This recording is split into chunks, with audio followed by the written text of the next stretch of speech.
നീ എന്താ പെട്ടെന്ന് കാണണമെന്ന് പറഞ്ഞേ? ഞാൻ മേടിച്ച പൈസ തിരിച്ച് ജീപേ ചെയ്തിട്ടുണ്ട്. ഏത് പൈസ? നീ മാല പണയം വെച്ചില്ലേ ആ പൈസ.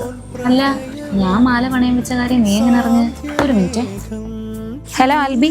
പറയടി. നീ വിഷ്ണുവിന് പൈസ വല്ലതും കൊടുത്തായിരുന്നോ? ഇല്ല. നീ മാല പണയം വെച്ച കാര്യം വല്ലതും പറഞ്ഞോ? ഇല്ല, ഞാനൊന്നും പറഞ്ഞിട്ടില്ല. ശരി. ഇത് ശരിയാവത്തില്ല അഖിലേ.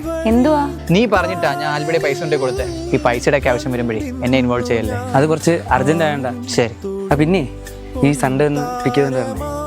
അതുപോലെ നീ പറഞ്ഞ നമ്മള് കൊച്ചിലോട്ടുള്ള ഫ്രണ്ട്സാ, അതുകൊണ്ടാണ് നിനക്ക് എന്റെ അടുത്ത് ഇത്ര കാര്യം നീ എല്ലായിടത്തും പറയുന്നത്. അതിനിപ്പോ എന്താ? എന്റെ കൂട്ടുകാരെന്തോ വിചാരിക്കുന്ന അറിയാമോ? ചോദിക്കുമ്പോ സിംഗിൾ, ഏത് സമയം വിളിച്ചോണ്ടിരിക്കാൻ പെണ്ണുണ്ടോ? പോട്ട് നിന്റെ ചേട്ടൻ. രണ്ടും കൂടെ പറയിപ്പിക്കരുത്. ഇതെല്ലാം പോട്ട്. പാവ എന്റെ അമ്മ. അതിന് എങ്ങനെ ഞാൻ പറഞ്ഞു മനസ്സിലാക്കും? അതിന് നമ്മൾ തമ്മിൽ ഒന്നും ഇല്ലല്ലോ. നമ്മളൊന്നും ഒന്നുമില്ല. അത് തന്നെ. നീ നിൽക്കുന്നോണ്ട് എനിക്ക് വേറെ പെണ്ണ് സെറ്റ് ആവത്തുമില്ല. നീ അവൻ്റെ കൂടെ പോകുമ്പോഴത്തേക്ക് നാട്ടുകാരെല്ലാം പറയും ചെയ്യും എന്നെ തേച്ചിട്ട് പോയെന്ന്. അപ്പൊ മോളൊരു കാര്യം ചെയ്യും, വീട്ടിൽ പറഞ്ഞിട്ടേ നിങ്ങൾ തമ്മിൽ സെറ്റ് ആയിക്കും. എന്നാലും വിഷ്ണു പോവണ്ണേ, വിഷ്ണുവിന്റെ തേങ്ങ.